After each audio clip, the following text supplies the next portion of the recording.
জিমেইলের password ভুলে গেলে কিভাবে জিমেইল লগইন করবেন আপনার ফোনে সেটি দেখিয়ে দেবো আজকের এই ভিডিওতে। পাসওয়ার্ড ছাড়াই কিন্তু আপনি আপনার জিমেইলটাকে আপনার ফোনে লগইন করতে পারবেন। পাসওয়ার্ডের কোনো প্রয়োজন হবে না। যেই প্রসেসটা আমি আপনাদেরকে এই ভিডিওতে দেখিয়ে দেবো, এই সম্পূর্ণ প্রসেসটা যদি ফলো করেন, পাসওয়ার্ড ছাড়াই আপনি আপনার জিমেইলটাকে ফোনের মধ্যে লগইন করতে পারবেন। যেমনটা আমি আপনাদেরকে স্ক্রিনে দেখিয়ে দিচ্ছি। এর জন্য সরাসরি আপনি চলে যাবেন আপনার ফোনের ক্রোম ব্রাউজারে। যেমনটা আমি আপনাদেরকে এখানে দেখিয়ে দিচ্ছি, ফাইন্ড মাই জিমেইল অ্যাকাউন্ট লিখে ক্রোম ব্রাউজারে সার্চ করার পর আপনার সামনে এরকম একটা ওয়েবসাইট আসবে। এটা ওপেন করে নেবেন। এখান থেকে আপনাকে যে কাজটি করতে হবে, এখানে বলা হচ্ছে দেখতে পারবেন যে ফোন নাম্বার। এখান থেকে আপনি আপনার ফোন নাম্বারটা দিয়ে দিবেন। যেই ফোন নাম্বারটা আপনি ব্যবহার করছেন এই ফোন নাম্বারটা আপনি এখানে দিয়ে দিবেন। দেওয়ার পর এখানে নেক্সটে ক্লিক করবেন। ফোন নাম্বারটি দেওয়া হয়ে গেলে নেক্সটে ক্লিক করলে আপনার সামনে যে অপশনটি আসবে, আপনার ফার্স্ট নাম, আপনার লাস্ট নাম, অর্থাৎ আপনার যে নামটা আছে এই নামটা এখানে বসিয়ে দিতে হবে। যেমনটা আমি আমার নামটা এখানে বসিয়ে দিচ্ছি। ফার্স্ট নাম হচ্ছে আমার মনির, এখানে আমি আমার ফার্স্ট নামটা দিয়ে দিচ্ছি। তারপর নিচে যে অপশনটা রয়েছে লাস্ট নাম, সেখানে আমি হোসেন দিয়ে দিচ্ছি। আপনিও সেম ফার্স্ট নাম লাস্ট নামটা আপনারা এখানে দিয়ে দিবেন। তারপর এখান থেকে নেক্সটে ক্লিক করবেন।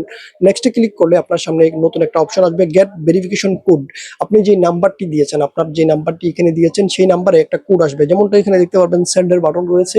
এই সেন্ড বাটনে ক্লিক করলেই আপনার ফোনে একটা কোড যাবে। সেই কোডটি আপনাকে এখানে এনে বসাতে হবে। ইন্টার দ্য কোড অপশনে আপনাকে এই কোডটি বসাতে হবে। যেমনটা দেখতে পারবেন আমার সিমে কিন্তু অলরেডি একটা কোড চলে আসছে। এই কোডটা আমি এখানে বসিয়ে দেবো। কোডটা বসিয়ে দেওয়ার পর এখান থেকে নেক্সটে ক্লিক করব। নেক্সটে ক্লিক করলেই আমি যেই জিমেইল ব্যবহার করছি এই নাম্বার দিয়ে সেটা কিন্তু আমি এখানে দেখতে পারবো। অর্থাৎ আমি যেই নাম্বারটা এখানে দিয়েছি এই নাম্বারে দুইটা জিমেইল খোলা আছে, দুইটা জিমেইলই কিন্তু এখানে দেখাচ্ছে।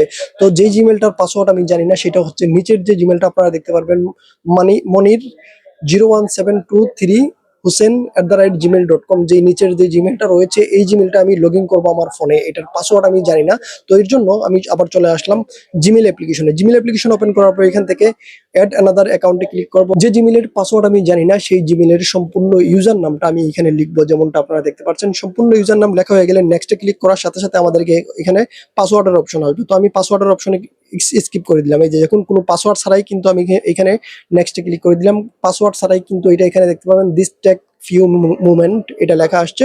তো এখান থেকে আবার কন্টিনিউ ক্লিক করব। কন্টিনিউ ক্লিক করার পর এখানে আবার একটু লুড নেবেন। লুড নেওয়ার পর এখানে দেখতে পারবেন যে অটোমেটিক আমাদের যে জিমেইলটা আছে এটা লগইন হয়ে যাবে। কোনো পাসওয়ার্ডের প্রয়োজনই হবে না। আপনারা দেখতে পারবেন সম্পূর্ণ কিন্তু আমি আপনাদেরকে এখানে পাসওয়ার্ড ছাড়া জিমেইল লগইন করে দেখিয়ে দিচ্ছি। আপনি চাইলে আপনার পাসওয়ার্ডটাকেও পরিবর্তন করতে পারেন। তো পাসওয়ার্ডের প্রয়োজন নাই, যেহেতু আপনি আপনার ফোন নাম্বার দিয়ে জিমেইলটাকে তৈরি করেছেন সেই ক্ষেত্রে পাসওয়ার্ড ছাড়াই কিন্তু শুধুমাত্র নাম্বারের সহযোগিতায় আপনি আপনার জিমেইলটাকে ফোনের মধ্যে লগ ইন করতে পারবেন। ওয়েলকাম ব্যাক, কন্টিনিউ ক্লিক করবেন। তারপর এখান থেকে আই এগ্রিতে ক্লিক করবেন। পাসওয়ার্ডের কোনো প্রয়োজনই হয়নি। পাসওয়ার্ড ছাড়াই কিন্তু আপনারা দেখতে পারবেন জিমেইলটা এখানে লগ ইন হয়ে গেছে শুধুমাত্র নাম্বারের সহযোগিতায়। আপনি যদি পাসওয়ার্ড ছাড়াই জিমেইল লগ ইন করতে চান এর জন্য অবশ্যই আপনাকে নাম্বারের প্রয়োজন হবে, যেই নাম্বার দিয়ে আপনি জিমেইলটাকে তৈরি করেছেন। ভালো লাগলে অবশ্যই লাইক করবেন, নতুন হয়ে থাকলে চ্যানেলটি সাবস্ক্রাইব করে দেবেন।